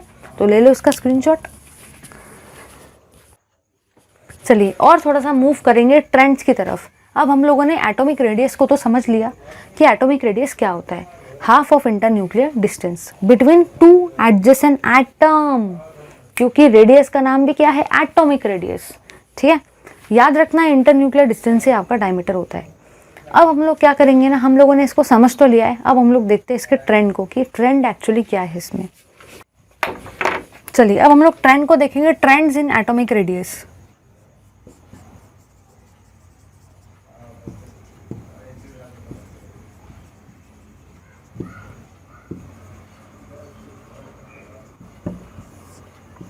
ट्रेंड इन एटॉमिक रेडियस में देखेंगे कि क्या होने वाला है। देखो इधर, सबसे पहली और सबसे बड़ी काम की चीज़ आपको याद रख लेनी है दिमाग में कि जब भी हम लोग लेफ़्ट टू राइट जाते हैं, मतलब जब भी मैं अलोंग द पीरियड जा रही हूँ, तो मेरा एटॉमिक साइज़ क्या होने वाला है, डिक्रीज़ होने वाला है। और टॉप टू बॉटम आने से मेरा एटॉमिक साइज़ इंक्रीज़ होने वाला है, ठीक है। दिमाग में इस चीज़ फिट कर लो कि आपको 2 टाइप के ट्राइंगल दिख रहे हैं, ठीक है। एक ये वाला ट्राइंगल दिख रहा है, साथ ही साथ एक आपको ये वाला ट्राइंगल दिख रहा है। बस दिमाग में फिट कर लो कि अगर मैं बात करूंगी अलोंग द पीरियड, अगर मैं बात करती हूँ अलोंग द पीरियड, पीरियड के अलोंग मैं बात कर रही हूँ, तो आपको जो ट्राइंगल निकालना है वो ट्राइंगल निकालना है आड़ा ट्राइंगल। ये ट्रिक है इसको याद रखने का। आड़े ट्राइंगल का मतलब यहाँ पे ये हुआ कि आपका जो एटॉमिक साइज है वो क्या होते जा रहा है, वो डिक्रीज होते जा रहा है, तभी तो आपका देखो आड़ा ट्राइंगल फॉर्म हो रहा है। ध्यान से देखेंगे तो देखो आपको इस तरीके से यहाँ पे आड़ा ट्राइंगल फॉर्म होते हुए दिख रहा है, इसको बोलेंगे आड़ा ट्राइंगल। मतलब लेफ्ट टू राइट जाने से आपका एटॉमिक साइज क्या हो रहा है, डिक्रीज हो रहा है। चलिए अगर मैं बात करती हूँ टॉप टू बॉटम, मतलब मैं अलोंग द अगर ग्रुप आ रही हूँ, टॉप टू बॉटम की बात कर रही हूँ तो आपका जो ट्राइंगल रहेगा वो कौन सा रहेगा, सीधा ट्राइंगल। देखो सीधा ट्राइंगल, अगर ध्यान से देखते हो तो ये आपका सीधा ट्राइंगल है, मतलब आपका एटॉमिक साइज नीचे जाने से क्या हो रहा है, इंक्रीज हो रहा है। वो देख के समझता है। अगर मैं बात करती हूँ अलोंग द ग्रुप, अगर मैं बात करती हूँ अलोंग द ग्रुप, ग्रुप का ही मतलब हो जाएगा टॉप टू बॉटम। ग्रुप का मतलब क्या होता है, टॉप टू बॉटम, और पीरियड का मतलब क्या होता है, लेफ्ट टू राइट। तो अगर मैं बात करती हूँ अलोंग द ग्रुप, मतलब अगर मैं बात कर रही हूँ टॉप टू बॉटम, तो जो भी आपको ट्राइंगल ड्रॉ करना है वो रहेगा सीधा ट्राइंगल। याद रखो, बस सीधा ट्राइंगल को ड्रॉ करना है। जिसको ये ट्राइंगल वाला कंसेप्ट समझ गया ना, उसको सब समझ गया कि लेफ्ट टू राइट जाने से, मतलब ये अलोंग द ग्रुप जाने से आपका आड़ा ट्राइंगल रहेगा। टॉप टू बॉटम आने से, मतलब ये ग्रुप में आने से आपका सीधा ट्राइंगल रहेगा। ठीक है, अब बढ़ेंगे और आगे। काम की बात जो यहाँ पे ये है कि पीरियड में जाने से ट्राइंगल तो रहेगा आड़ा, मतलब लेफ्ट टू राइट जाने से मैंने क्या देखा कि जो भी मेरा जेड इफेक्टिव है, जेड इफेक्टिव वो इंक्रीज होता है। ठीक है, और अलोंग द ग्रुप जाने से जो भी मेरा जेड इफेक्टिव है वो डिक्रीज होता है। अब काम की बात है वो ये है कि जो भी जेड इफेक्टिव होता है वो एटॉमिक रेडियस को इन्वर्सली प्रोपोर्शनल होता है। Z effective is inversely proportional to the atomic radius, मतलब अगर Z इफेक्टिव इंक्रीज होता है तो आपका एटॉमिक रेडियस क्या होगा, डिक्रीज होगा, क्योंकि Z इफेक्टिव एटॉमिक रेडियस को इन्वर्सली प्रोपोर्शनल है। तो सोचने की बात है, इन्वर्सली प्रोपोर्शनल है तो अगर ये इंक्रीज होता है तो ये क्या होगा, डिक्रीज। तो मैं यहाँ पे लिख सकती हूँ, so atomic radius decreases along period, मतलब आपका एटॉमिक रेडियस जो है वो डिक्रीज होगा अलोंग द पीरियड। क्योंकि जेड इफेक्टिव इंक्रीज हो रहा है तो एटॉमिक रेडियस क्या होगा, डिक्रीज, उसका उल्टा। अब देखेंगे यहाँ पे, अगर मैं बात करती हूँ ग्रुप में तो आपका जेड इफेक्टिव डिक्रीज होता है। अगर जेड इफेक्टिव डिक्रीज होता है तो डिक्रीज का उल्टा क्या हो जाएगा, इंक्रीज। तो आपका जो भी एटॉमिक रेडियस रहेगा, एटॉमिक रेडियस वो इंक्रीज हो जाएगा along the group। I hope ये चीज़ सबको एकदम बेस्ट तरीके से क्लियर हो गई होगी कि लेफ्ट टू राइट जाने से, जैसे कि मैंने आपको अभी बताया था कि जेड इफेक्टिव इंक्रीज होता है, इसलिए ये क्या होगा, डिक्रीज। टॉप टू बॉटम आने से जेड इफेक्टिव डिक्रीज होता है तो ये क्या होगा, इंक्रीज। समझ गया, ले लो स्क्रीनशॉट। चलिए, अब हम लोगों ने एटॉमिक रेडियस को तो देख लिया, लेफ्ट टू राइट आड़ा ट्राइंगल, टॉप टू बॉटम सीधा ट्राइंगल। समझ गया, अगर सीधा ट्राइंगल निकालने जाओगे तो ये अपने आप निकल जाएंगे सर्कल। ठीक है, चलिए अब हम लोग मूव करेंगे। एटॉमिक रेडियस तो हम लोगों ने देख लिया, एटॉमिक रेडियस के हम लोगों ने वेरिएशन को भी देखा कि अलोंग पीरियड मतलब लेफ्ट टू राइट क्या होने वाला है, टॉप टू बॉटम मतलब अलोंग ग्रुप क्या होने वाला है। अब एटॉमिक रेडियस के बाद में जो आपका नेक्स्ट पार्ट है वो है आयोनिक रेडियस। तो चलिए उसको देखेंगे हम लोग। चलिए देखते हैं आयोनिक रेडियस को।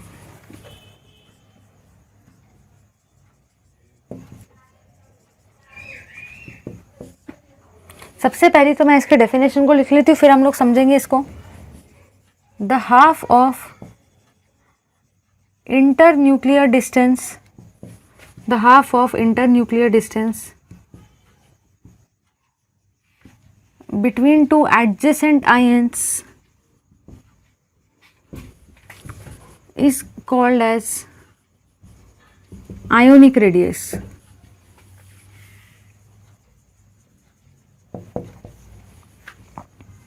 अब देखो, काम की बात जो है वो यहाँ पे ये है कि जब आप ये दो एटम को ले रहे थे, जब मैंने दो एडजेसेंट एटम को लिया और इनके बीच का हाफ ऑफ इंटरन्यूक्लियर डिस्टेंस लिया तो उसको मैंने क्या बोला था, एटॉमिक रेडियस, है ना।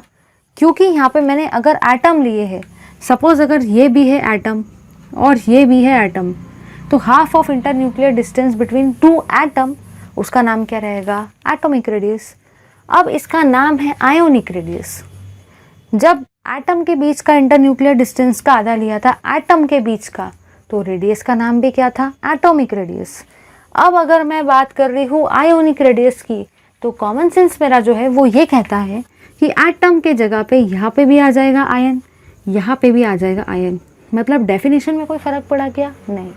क्योंकि है तो वो भी रेडियस ही ना, तो कोई फर्क नहीं पड़ने वाला है, हाफ ऑफ इंटरन्यूक्लियर डिस्टेंस ही रहने वाला है। लेकिन in between two adjacent atom नहीं आएंगे, आयन आएंगे, क्योंकि रेडियस का नाम भी क्या है, आयोनिक रेडियस, इसलिए half of internuclear distance between two ion. ठीक है, ये रहेगा आपका आयोनिक रेडियस।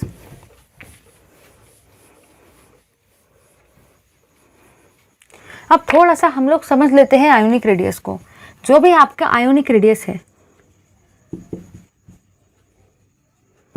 अगर मैं बात करती हूँ आयोनिक रेडियस की, तो हम लोग को आयोनिक रेडियस स्टडी करना है कटायन के केस में, अनायन के केस में और आइसो इलेक्ट्रॉनिक स्पेसिस के केस में। ठीक है, जो भी आपका आयोनिक रेडियस होता है वो डायरेक्टली प्रोपोर्शनल होता है चार्ज ऑन अनायन को। चार्ज ऑन अनायन, अनायन मतलब होता है आपका नेगेटिव चार्ज। ठीक है, वो इन्वर्सली प्रोपोर्शनल होता है चार्ज ऑन कटायन को। ठीक है, तो इतनी चीज़ तो दिमाग में पहले फिट कर लेनी है कि जो भी आयोनिक रेडियस होता है वो डायरेक्टली प्रोपोर्शनल होता है चार्ज ऑन अनायन को। मतलब अगर नेगेटिव चार्ज आपका ज़्यादा रहता है तो आपका आयोनिक रेडियस का वैल्यू भी कैसा रहेगा, ज़्यादा। और आपका आयोनिक रेडियस जो होता है वो इन्वर्सली प्रोपोर्शनल होता है चार्ज ऑन कटायन को। मतलब अगर कटायन के ऊपर चार्ज, आपके किसी भी एटम के ऊपर में चार्ज पॉजिटिव वाला ज़्यादा रहता है, वो इन्वर्सली प्रोपोर्शनल है, तो आपका आयोनिक रेडियस का वैल्यू क्या रहेगा, कम। उसका रीज़न यहाँ पे ये है कि सपोज अगर मैं बात करती हूँ अनायन की, तो अनायन में आपके जो इलेक्ट्रॉन रहेंगे वो ज़्यादा रहेंगे।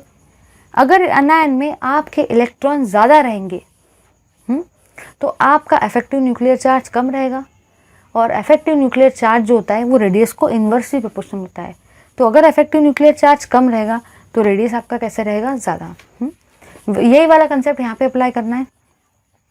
अब जिनको कंसेप्ट नहीं समझ रहा है उनको ज़्यादा दिमाग लगाने की ज़रूरत नहीं है, मैंने ट्रिक लिख दी है, ट्रिक को देख लो और सारे क्वेश्चन वैसे लग जाएंगे। ठीक है, तो ट्रिक मैं आपको सारी बता देती हूँ कि कौन से टाइप के क्वेश्चन आपको आ जाएंगे, वो आपको सब समझ में आ जाएगा। तो बस इसको याद रख लो, क्योंकि अगर कंसेप्ट समझने गए तो हो सकता है कि प्रॉब्लम जाए। तो बस इस चीज़ को अगर समझ लिया तो बहुत ज़्यादा है, काफ़ी है। चलिए अब देखेंगे इस चीज़ को। सपोज अगर मैं आपको कुछ एग्जाम्पल ले लूँ, लेटेस्ट से मैंने कोई ए वाला मॉलिक्यूल लिया है, मैंने यहाँ पे लिया है A2 minus, A1 minus, A1 plus और A2 प्लस। और अगर मैंने बोला है कि बताओ आयोनिक रेडियस का ऑर्डर क्या रहेगा, आयोनिक रेडियस का आपका ट्रेंड क्या रहने वाला है इसमें, वो अगर आपको पूछा जाए तो आप कैसे बताएंगे। ठीक है, सबसे पहली बात तो है वो ये है कि मुझे देखना है नेगेटिव चार्ज को, क्योंकि आयोनिक रेडियस मेरा डायरेक्टली प्रोपोर्शनल है चार्ज ऑन अनायन को, मतलब है नेगेटिव चार्ज को। तो जिसका नेगेटिव चार्ज ज़्यादा रहेगा उसका आयोनिक रेडियस का वैल्यू भी कैसा रहेगा, ज़्यादा। अगर आप इन सब में देखते हो तो सबसे ज़्यादा नेगेटिव चार्ज किसका है, इसका है। A-2 का सबसे ज़्यादा नेगेटिव चार्ज है, तो A-2 का आयोनिक रेडियस सबसे ज़्यादा रहेगा। क्योंकि अगर चार्ज जो है अनायन के ऊपर में, मतलब ही अगर आपका नेगेटिव चार्ज इंक्रीज होता है तो आपका आयोनिक रेडियस भी इंक्रीज होगा, है ना। इसके ऊपर नेगेटिव चार्ज सबसे ज़्यादा है, इसलिए इसका आयोनिक रेडियस भी सबसे ज़्यादा है। इसके बाद में आपका नेक्स्ट वाला जो आएगा वो ये रहेगा, इसमें नेगेटिव चार्ज है बट इससे थोड़ा कम है, इसलिए इसका आयोनिक रेडियस भी थोड़ा कम है। उसके बाद ये दोनों के ऊपर तो प्लस चार्ज है, और जिसके ऊपर कोई चार्ज नहीं होता है उसके ऊपर में ज़ीरो चार्ज होता है। ठीक है, अब जो भी आपका आयोनिक रेडियस है, सबसे पहले मैंने ये बताया कि वो डायरेक्टली प्रोपोर्शनल है चार्ज ऑन अनायन को। इसके ऊपर में अनायन के ऊपर में चार्ज बहुत ज़्यादा है, इसलिए इसका आयोनिक रेडियस भी बहुत ज़्यादा है। इसमें थोड़ा कम है नेगेटिव चार्ज, इसलिए इसके ऊपर आया। अब उसके बाद में न्यूट्रल वाला आएगा जिसके ऊपर कोई चार्ज नहीं है। और फिर अगर मैं बात करती हूँ इन दोनों में, तो जो भी आपका आयोनिक रेडियस है वो इनवर्सली प्रोपोर्शनल है चार्ज ऑन कटायन को। Ionic radius is inversely proportional to the charge on cation. मतलब अगर आपका पॉजिटिव चार्ज ज़्यादा रहेगा तो आपका आयोनिक रेडियस कम रहेगा। तो इन दोनों में अगर देखा जाए तो इसका पॉजिटिव चार्ज थोड़ा कम है, तो ये पहले आएगा। और अगर मैं बात करती हूँ इसकी, तो इसके ऊपर में प्लस वाला चार्ज बहुत ज़्यादा है, और अगर प्लस वाला चार्ज बहुत ज़्यादा है तो आयोनिक रेडियस बहुत कम रहेगा। ठीक है, कुछ और एग्जाम्पल लेंगे। सपोज मैं आपको एग्जाम्पल दे देती हूँ, अगर ये वाला, सपोज अगर आपको ये वाला एग्जाम्पल आ जाए, S-2, S-1, S+1, S0 और S+2, और आपको पूछा जाए कि बताओ इसमें आयोनिक रेडियस का ट्रेंड कैसा रहेगा, तो इसमें भी हम लोग को बताना पड़ेगा कि आयोनिक रेडियस का हमारा ट्रेंड किस तरीके से इसमें रहने वाला है। ठीक है, तो सबसे पहले तो यही चीज़ है कि आयोनिक रेडियस जो होता है वो डायरेक्टली प्रोपोर्शनल है चार्ज ऑन अनायन को। तो इसमें सबसे ज़्यादा नेगेटिव चार्ज किसके ऊपर में, इसके ऊपर में, इसलिए इसका आयोनिक रेडियस सबसे ज़्यादा रहेगा। थोड़ा कम नेगेटिव चार्ज इसके ऊपर में, इसलिए फिर इसका रहेगा। उसके बाद कौन आएगा, उसके बाद में आपका ज़ीरो वाला आता है जिसके ऊपर कोई चार्ज नहीं होता, तो वो ये वाला रहेगा।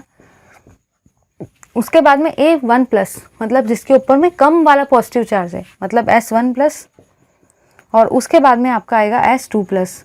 S2+ में पॉजिटिव चार्ज बहुत ज़्यादा है। अगर पॉजिटिव चार्ज बहुत ज़्यादा रहेगा तो आयोनिक रेडियस बहुत कम रहेगा, क्योंकि ये इसको इन्वर्सली प्रोपोर्शनल है।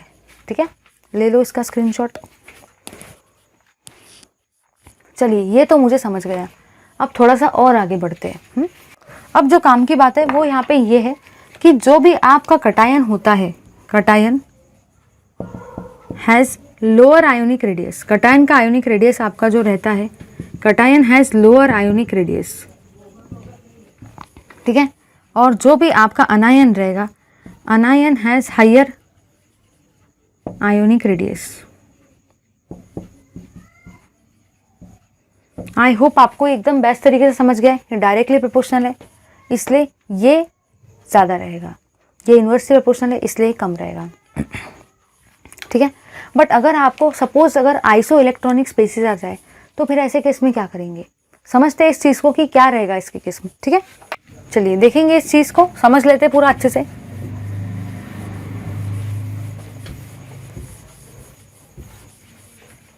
तो काम की बात आपकी ये है कि अगर आपको ट्रेंड बताना है, ट्रेंड्स इन आयोनिक रेडियस, अगर ट्रेंड बताना है आयोनिक रेडियस के केस में, तो यहाँ पे जो मैंने जाना वो ये है कि अगर आपके एलिमेंट सेम आ जाए, if same element are there, same element are asked, अगर आपको सेम एलिमेंट पूछे गए हो, then trend is, then ionic radius trend is, मतलब अगर आपको सेम एलिमेंट पूछे गए हो तो आपके आयोनिक रेडियस का ट्रेंड कैसा रहेगा ये मैं आपको बता देती हूँ।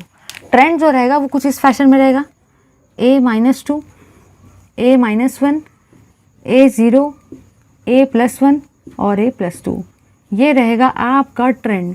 अगर आपके एटम कैसे हैं, सेम। देखो हर जगह पे A ही है, A, मतलब हर केस में आपके एलिमेंट कैसे हैं, सेम है ना। तो अगर एलिमेंट सेम आ जाए तो डायरेक्टली आप लोग चार्ज देख के बता सकते हो, बिल्कुल बता सकते हैं कि भाई इसमें नेगेटिव चार्ज ज़्यादा है इसलिए इसका आयोनिक रेडियस बहुत ज़्यादा रहेगा। और आप फिर यहाँ पे ये वाला रिलेशन भी यूज़ कर सकते हैं कि जो भी आपका आयोनिक रेडियस रहेगा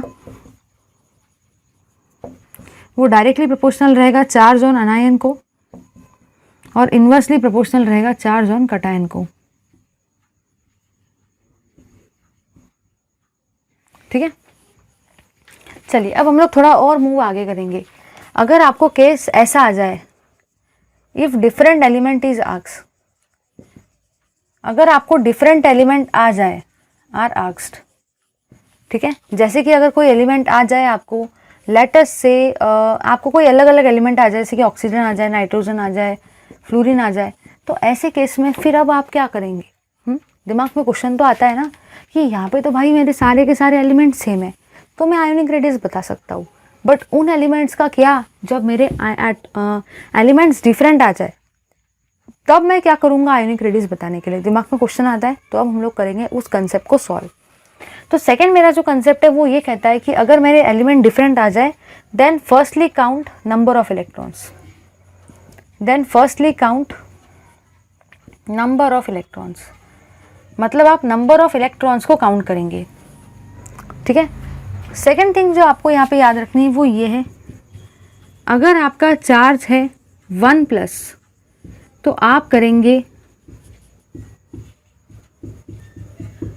-1, मतलब चार्ज का आपको उल्टा करना है। ये सब समझ में आएगा, अभी तो मैं स्टेप्स बता रही हूँ, अप्लाई करेंगे तो सब समझ में आएगा। अगर आपका चार्ज है -2 तो -2 का उल्टा क्या होता है, तो आप लोग करेंगे +2। ठीक है, मतलब अगर चार्ज +1 है तो आप -1 करेंगे, अगर चार्ज -2 है तो आप +2 करेंगे, मतलब जो चार्ज रहेगा उसका उल्टा करना है, ठीक है। तो अगर एलिमेंट सेम आ जाए तो डायरेक्ट बता सकते हो चार्ज देख के, अगर एलिमेंट डिफरेंट आ जाए जैसे कि इनका बीच में पूछा है तो क्या करेंगे, तो आपको सबसे पहले नंबर ऑफ इलेक्ट्रॉन्स को काउंट करना है, उसके बाद चार्ज को देख लेना है और फिर हम लोग बता सकते हैं। चलिए अब देखेंगे। सपोज अगर मैं आपका एक एग्जाम्पल ले लूँ, एग्जाम्पल है आपका ये वाला O-2 F-1 Na+1 Mg+2, ये है आपका क्वेश्चन। अब इसमें आपको आयोनिक रेडियस बताना है। तो अब देखो यहाँ पे तो बताना बहुत आसान था क्योंकि आपके एलिमेंट सेम थे। सपोज अगर आपको ऐसा वाला क्वेश्चन आ जाए S-2 S-1 S0 S+1 S+2, तो ये आप आसानी से देख के बता सकते हैं क्योंकि यहाँ पे सारे के सारे सल्फर ही है, सारे के सारे सेम है, बट यहाँ पे आपके सारे के सारे एलिमेंट कैसे हैं, डिफरेंट। तो अब दिमाग में क्वेश्चन आता है कि अब क्या करने का है। तो रूल मेरा क्या कहता है, firstly count number of electrons, number of electrons को काउंट करेंगे। तो सबसे पहला हम लोग लिखेंगे इसके केस में एटॉमिक नंबर, सबसे पहले हम लोग एटॉमिक नंबर लिखेंगे, ठीक है। तो एटॉमिक नंबर जो ऑक्सीजन का होता है वो कितना होता है, ऑक्सीजन का आपका एटॉमिक नंबर होता है 8, फ्लोरीन का होता है 9, सोडियम का 11 और मैग्नीशियम का होता है आपका 12, ठीक है। और थोड़ा सा मूव करेंगे आगे। अगर मैं बात करती हूँ एटॉमिक नंबर के बाद में नंबर ऑफ इलेक्ट्रॉन्स की, नंबर ऑफ इलेक्ट्रॉन्स, तो अगर मैं नंबर ऑफ इलेक्ट्रॉन्स की बात करूंगी तो मुझे चार्ज को देख के करना है ना। तो यहाँ पे आपका एटॉमिक नंबर है 8, चार्ज कितना है -2। अगर चार्ज है -2 तो आप लोग क्या करेंगे, +2, क्योंकि आपको चार्ज का उल्टा करना है। तो इसका वैल्यू कितना आ जाएगा, 10 इलेक्ट्रॉन्स। यहाँ पे आपका एटॉमिक नंबर कितना है, फ्लोरीन के केस में 9, चार्ज कितना है -1, -1 अगर चार्ज है तो आप लोग क्या करेंगे, +1, तो आपका वैल्यू आ जाएगा 10 इलेक्ट्रॉन्स। और मूव करेंगे आगे। यहाँ पे आपका एटॉमिक नंबर कितना है, 11, चार्ज कितना है, +1, आपका चार्ज है +1। तो +1 अगर चार्ज आ जाए तो आप लोग क्या करेंगे, -1, -1 तो आपका वैल्यू कितना आएगा, 10 इलेक्ट्रॉन्स। और मूव करेंगे आगे। यहाँ पे आपका एटॉमिक नंबर है 12, चार्ज है आपका +2 और +2 का उल्टा क्या होता है, -2। तो यहाँ पे आपके नंबर ऑफ इलेक्ट्रॉन्स कितने आएंगे, 10। तो मैंने यहाँ पे क्या जाना, मैंने सबसे पहले सारे के सारे एलिमेंट्स को लिख दिया, चेक किया कि क्या वो एलिमेंट सेम है। तो वो एलिमेंट अगर सेम रहते थे तो डायरेक्टली मेरे ट्रिक से सॉल्व हो जाता क्वेश्चन। अगर एलिमेंट डिफरेंट है तो एटॉमिक नंबर लिखेंगे, उनके नंबर ऑफ इलेक्ट्रॉन्स को लिखेंगे, ठीक है। अब थोड़ा सा और मूव करेंगे आगे। आगे का पार्ट जो होता है मेरा वो ये कहता है कि अगर मेरे नंबर ऑफ इलेक्ट्रॉन सेम आ जाए तो सारे के सारे स्पेसीज जो रहेंगे वो कैसे रहेंगे, isoelectronic species. Firstly count number of electrons, ठीक है। If number of electrons are same, if number of electrons are same, अगर आपके नंबर ऑफ इलेक्ट्रॉन्स सेम आ जाए then ionic radius is directly proportional to negative charge and is inversely proportional to positive charge। मतलब कहना मुझे जो यहाँ पे है वो यहाँ पे ये है कि अगर आपके एलिमेंट डिफरेंट आ जाए तो आप ये वाली ट्रिक से ऑलमोस्ट बता सकते हो। अगर आपके एलिमेंट डिफरेंट आ जाए, सेम आ जाए तो आप ये वाली ट्रिक यूज़ करेंगे। अगर एलिमेंट डिफरेंट आ जाए, जैसे कि देखो ना यहाँ पे ऑक्सीजन है, नाइट्रोजन है, फ्लोरीन है, अलग अलग एलिमेंट आ रहे हैं, है ना। अगर अलग अलग एलिमेंट आएंगे तो आपको सबसे पहले तो सबके नंबर ऑफ इलेक्ट्रॉन्स को चेक करना है। अब यहाँ पे हर केस में नंबर ऑफ इलेक्ट्रॉन सेम आ गए, जो चार्ज रहेगा, चार्ज -2 है तो आप +2 करेंगे, मतलब ये सारे के सारे स्पेसीज में आपके नंबर ऑफ इलेक्ट्रॉन क्या है, सेम। तो अब अगर मुझे इसके केस में आयोनिक रेडियस बताना है, आयोनिक रेडियस, तो आयोनिक रेडियस अब मैं डायरेक्टली बता सकती हूँ। आयोनिक रेडियस का ट्रेंड क्या रहेगा, सबसे ज़्यादा नेगेटिव चार्ज किसके ऊपर में, ऑक्सीजन के ऊपर में, तो O-2। उसके बाद में नेगेटिव चार्ज किसके ऊपर में, फ्लोरीन के ऊपर में, इसके ऊपर में -2 चार्ज है इसलिए सबसे पहले आएगा, इसके ऊपर में -1 चार्ज है इसलिए बाद में आएगा। उसके बाद में अगर मैं इन दोनों में कंपेयर करती हूँ तो आयोनिक रेडियस जो होता है वो इन्वर्सली प्रोपोर्शनल होता है चार्ज ऑन कटायन को। तो इसके ऊपर चार्ज कम है तो पहले ये आएगा और लास्ट में ये आएगा, ठीक है। जिसको ये नहीं समझता है वो इस चीज़ को देखेंगे, जिसके ऊपर सबसे ज़्यादा नेगेटिव चार्ज उसका आयोनिक रेडियस सबसे ज़्यादा, जिसके ऊपर सबसे ज़्यादा पॉजिटिव चार्ज उसका आयोनिक रेडियस सबसे कम। वही वाला ट्रेंड यहाँ पे यूज़ करना है। बट अगर एलिमेंट सेम है तो डायरेक्टली देख के बता सकते हैं, अगर एलिमेंट डिफरेंट है तो सबसे पहले आप नंबर ऑफ़ इलेक्ट्रॉन्स को काउंट करेंगे, फिर आपको चेक करना है नंबर ऑफ़ इलेक्ट्रॉन सेम है क्या। अगर नंबर ऑफ़ इलेक्ट्रॉन सेम आ जाते हैं, स्पेसीज आइसो इलेक्ट्रॉनिक हो जाती है, नंबर ऑफ़ इलेक्ट्रॉन सेम आ जाते हैं, ठीक है, चार्ज प्लस माइनस करने के बाद, तो आप डायरेक्टली देख के बता सकते हो जिसके ऊपर नेगेटिव चार्ज ज़्यादा उसका आयोनिक रेडियस भी ज़्यादा, जिसके ऊपर पॉजिटिव चार्ज ज़्यादा उसका आयोनिक रेडियस सबसे कम। ठीक है, thank you very much for watching this video. If you find this video interesting then please do like, share and comment. Thank you very much.